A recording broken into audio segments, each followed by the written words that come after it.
igreja, graça e paz, amém? Em continuidade à nossa série de sermões, Deus prova a nossa fé para nos preparar para a sua glória vindoura, para que alcancemos o alvo da nossa fé, a nossa salvação, e desfrutemos da sua glória mesmo em meio às provações da vida.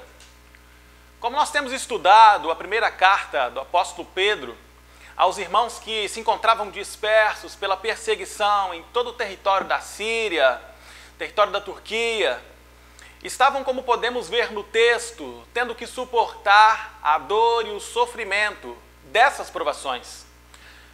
A prova que Deus permitiu que esses homens e que essas mulheres passassem não foi para vê-los sofrer, de maneira nenhuma, mas foi para aperfeiçoá-los, foi para ensiná-los, foi para moldá-los, foi para fazê-los refletir na prova que eles estavam passando e levá-los a experimentar um pouco mais da graça de Deus nas suas vidas, promovendo o crescimento espiritual, promovendo a perseverança na caminhada deles para a eternidade.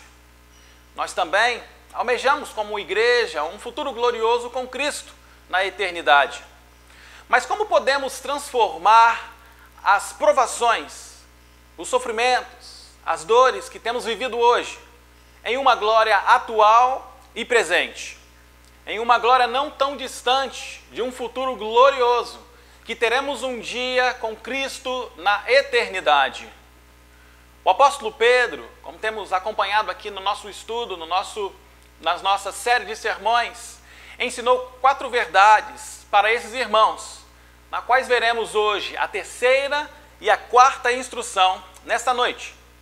O texto bíblico que nós vamos nos ater é somente no verso 8 e no verso 9 da carta de 1 Pedro, que diz o seguinte: embora nunca o tenham visto, vocês o amam, e ainda que não o vejam agora, creem nele e se regozijam com alegria inexprimível e gloriosa, pois estão alcançando o alvo da sua fé, a sua salvação.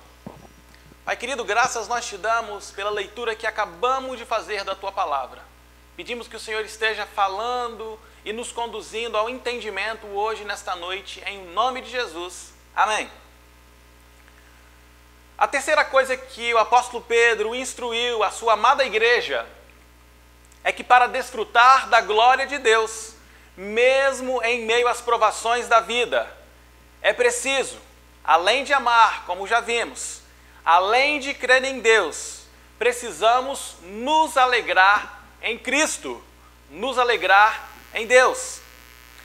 No verso 8, a terceira parte do versículo diz o seguinte: se regozijam com alegria inexprimível e gloriosa no Senhor. O cristão, queridos, ele não é objeto de sofrimento de Jesus.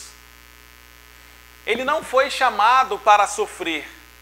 Cristo não se alegra com a dor e o sofrimento das provações dos seus filhos. Pelo contrário, ele se alegra pelos frutos que são produzidos por meio das provações. Essa, queridos, é uma alegria que não tem como ser expressada com palavras. É uma alegria que não é terrena. É uma alegria gloriosa, uma alegria que permanece para sempre. É uma alegria que, como costumamos cantar, que está no coração de quem já conhece a Jesus. É inexplicável a alegria de quem já conhece a Jesus. E é dessa forma que o apóstolo Pedro instrui aqueles irmãos a desfrutarem da glória de Deus, mesmo passando por diversas provas e diversas lutas, se alegrando, se regozijando e celebrando no Deus da sua salvação. Não estou dizendo aqui, irmãos, para você andar sempre com um sorriso no rosto, para passar uma imagem de que está tudo bem com você. Porque tem dia que estamos mais com vontade de chorar e de espernear de raiva do que de sorrir. Principalmente dias como estes que estamos vivendo desta pandemia. Mas o que o texto bíblico está nos ensinando por meio do apóstolo Pedro é que eu e você, querido irmão, querida irmã, mesmo que não estamos passando dias de glórias neste ano de 2020, mesmo que o mar não esteja ao nosso favor, mesmo que os ventos sejam contrários, mesmo que eu e você não tenhamos vontade de sorrir, o seu interior, a sua alma, o seu espírito, onde habita o Rei dos Reis e o Senhor dos Senhores, faz morada, deve estar, como no verso de número 8, se regozijando com uma alegria inexprimível e gloriosa, como podemos ver no verso 8, que diz, se regozijando com uma alegria inexprimível e gloriosa no Senhor Jesus Cristo, o nosso Salvador e Senhor, para todo sempre. Amém? E a quarta coisa e última que Pedro instrui aqueles irmãos é que para eles desfrutarem da glória de Deus, mesmo em meio aos sofrimentos, das provações da vida, eles precisavam de receber a Cristo como Salvador pessoal das suas vidas. No verso de número 9 diz o seguinte: pois estão alcançando o alvo da sua fé, a sua salvação. A salvação, irmãos, é uma dádiva de Cristo. Nós recebemos ela de graça, pela graça de Cristo, mediante a fé, e embora desfrutaremos da salvação por completo, somente na eternidade, uma vez que eu e você recebemos a Cristo como Salvador pessoal de nossas vidas, passamos imediatamente a desfrutar dos benefícios da salvação aqui na terra. Pedro, quando ele lança a palavra de Deus, fazendo este apelo, caso ainda no meio daqueles irmãos dispersos pela perseguição, houvesse algum, ainda que realmente não tivesse tido um encontro verdadeiro e genuíno com Cristo, porque estavam às vezes passando aquelas provações com pesar, ou às vezes sem fé, sem esperança, desiludidos, desanimados, cabisbaixos, sem esperança num futuro melhor, num futuro sem dor, sem provas, sem lutas, onde a palavra de Deus no livro de Apocalipse nos diz que toda lágrima será enxugada.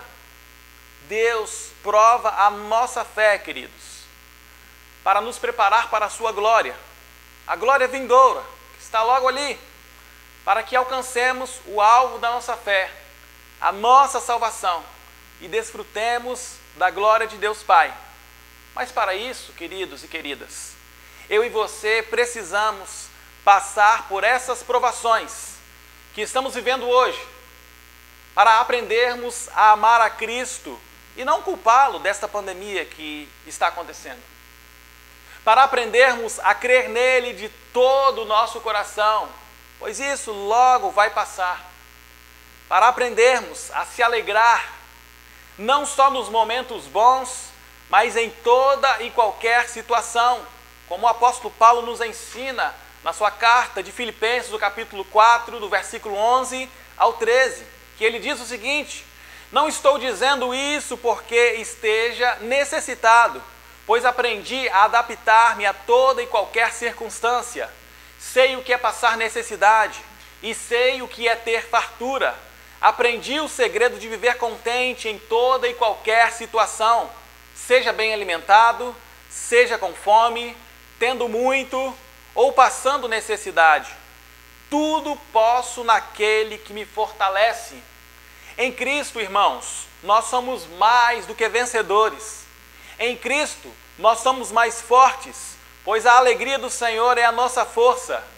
E recebendo a Cristo como seu único e suficiente Salvador, caso ainda você não se decidiu por Ele, porque o fato de você estar na igreja não quer dizer que você esteja com Cristo. A certeza, a garantia da sua salvação está no arrependimento e perdão dos seus pecados e no recebimento da doce presença do Espírito Santo de Deus sobre a sua vida. Amém? Que Deus possa continuar te abençoando em nome de Jesus. Pai querido, graças te damos pela mensagem que o Senhor falou e veio de encontro ao nosso coração hoje nesta noite. Muito obrigado porque um dia o Senhor olhou para a humanidade e teve compaixão, misericórdia, amor, se entregando para que hoje pudéssemos ter, Pai, a oportunidade de receber ao Senhor como nosso Salvador pessoal.